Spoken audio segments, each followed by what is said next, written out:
Hey guys, what's up? It's Friday night, 9 o'clock, and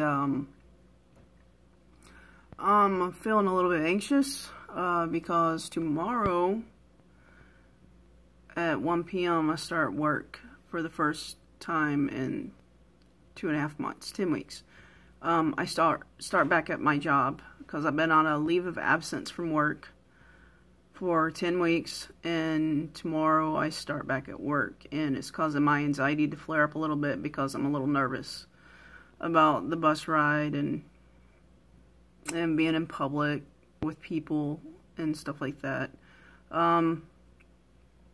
So yeah, my anxiety flares up because I have PTSD and agoraphobia.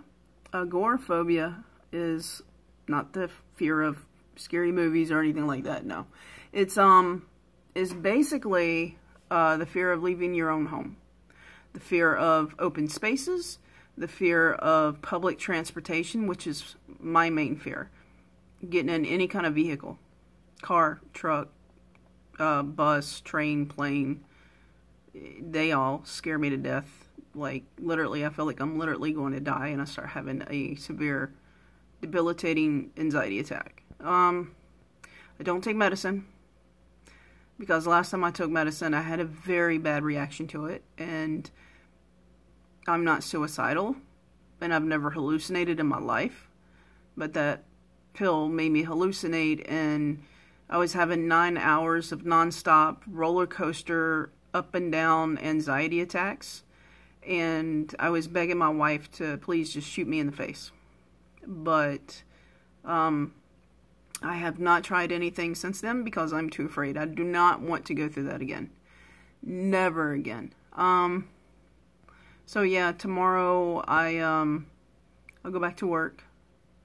A little nervous about it. It's Saturday, so it's going to be very busy because I do work in a retail store. I've been doing retail for about 9 years now. Next year will be 10 years. I enjoy what I do because I work with electronics, and I am such a electronic gadget geek that it's not even funny. I like helping people.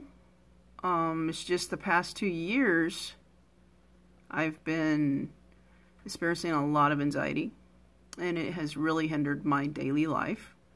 It's made it to where I do not like to go outside my own home at all. Let's see here. The reason why I'm saying so much is because I'm I'm feeling very anxious right now. I'm actually, my leg is like, I'm moving my leg nonstop, like, because I'm so anxious. That's why I look like I'm moving. What else? I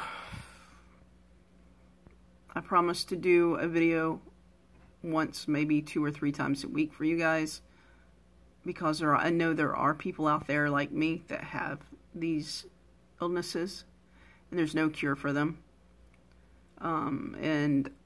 If people haven't gone to a therapist, which I do have therapy every Tuesday, so I do speak to a therapist every Tuesday, but for the people that have never gotten help for this, I really highly recommend you at least seek out a therapist. You know, it doesn't have to be a psychiatrist, but just talk to at least a therapist, you know, because it does help. And my therapist has taught me some breathing techniques, which I do practice when I feel the onset of anxiety building. And sometimes it helps, and sometimes it doesn't. I mean, when you're in a full-blown panic attack, you're not going to think, oh, I gotta breathe really deeply. I gotta do my breaths. You're not going to think that at all. You're going to think, oh my God, I'm going to die. And that kind of takes a lot of mental willpower to start thinking about breathing when you're in fight or flight mode. And see, that's my problem. My problem is that my brain is always on fight or flight. It never shuts off. So that is my problem. And I become disassociated from myself. My emotions, I'm disassociated from my emotions at all times. I don't really feel that much. I feel numb all the time. I am married, and my wife is very wonderful. She puts up with me. That's one thing I do feel is a lot of love for her. A lot of people at work don't know how to take me because they say that I don't really show much emotions, especially face-wise. But I'm a good person. I would never hurt anyone. It's just I don't know how to express or how to feel like mostly everybody else does.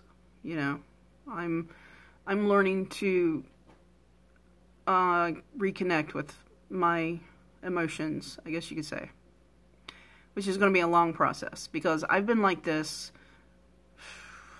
since I was a kid, honestly. My very first panic attack, I think I was 8 years old, 8 or 9, and I felt trapped. I was in a situation where I felt trapped and couldn't get out, and I had a panic attack. And I've been battling panic attacks ever since then, off and on. And I just now started getting help for it last October. So it'll be a year in about 2 months. And I'm slowly starting to see a little bit of a difference. And like your therapist will tell you, change, it takes a while. It doesn't happen overnight. You might have to do this for years or, for a very long time. But there's always help and there's always hope. So, and for the people out there that have loved ones or family members that have any of these diseases that I have, or mental illnesses, I'm sorry, just be patient. It's not their fault. It's not their fault that they're afraid to go out in public. It's not their fault that they're afraid to leave their own home. And it's not something easy to do. They can't just get over it. You can't. This is hardwired into our brain. I'm a veteran. I have PTSD, agoraphobia, and chronic anxiety. And it makes me angry that it's taking control of my life. That I don't feel safe unless I'm in my home. That is my life. My safe zone is my home, and anything just beyond that front door right there behind me, to me, is a war zone. To me, I'm always, as soon as I step foot out the door, my fight or flight takes over, and I feel like I'll do anything to survive. That's the best way I can describe it, guys. It's difficult. It's difficult to not be able to go and take your wife out to a movie and dinner, or to go out on a vacation somewhere because you're afraid. It took everything I had just to go on a 2-day honeymoon with her. It's hard. I'm not saying woe is me sitting on a pity pot, because I live every single day. I put one foot in front of another. I am a survivor. And in my mind's eye, I'm strong. I'm very strong because I have lived with this for so long. And it's just, I guess I don't want others to see me as weak, because I'm not. Because I've been through a lot in my lifetime. I've saved 2 lives and lost 1. My wife, my first wife, love her very dearly. She's passed away in 2009. And that's the day that forever changed my life. Still think about her. Let's see, what else? Well, I don't want to get too much into my childhood. My childhood really sucked. Really sucked. And there's questions that I know will never be answered, ever. You know, but, you know, I'm the type of person where I've been through a lot, and when you join the military, especially at 18, when you're still young, they teach you, do not dwell on things that are going on around you. You just got to keep pushing forward, just keep going forward, because if you do, you could cost a lot of lives. If you freeze or just take a moment to think about what's going on instead of just acting with your instincts and keep going forward, a lot of bad things could happen. So I'm now 42 and I still have that mentality. So I've been like this for a very long time. And for anybody that is like this, please don't think you're weak. But you do need to at least talk to somebody about it. Therapist, counselor, I don't care. Because if you don't, it's not going to get any better. It's only going to get worse. I had to take 2.5 months off work because it was so stressful in that environment that it was causing my PTSD and it was causing my anxiety to flare up big time. I was having panic attacks numerous times a day, 6 days a week, and I couldn't do it anymore. It was just too much mentally and physically. There's only so much you can take where you feel like you're going to die every single day, at least 6 out of 7 days a week. So I had to take a small break from work. But tomorrow I go back, and I know it's going to be just as stressful. But I want to try to stay positive and keep on going as long as I can, and just talk to my therapist about all the things that are bothering me, I guess. That's all I can really do. I won't lie. There's days that I wake up and I do not feel like myself. My head feels foggy. I just don't feel like I'm connected to myself. I feel just like I'm not there mentally. And my therapist said that's perfectly normal for somebody that has PTSD. And it is a very scary feeling because you feel like you're going crazy. But my therapist says, I'm not going crazy. That's just a part of PTSD.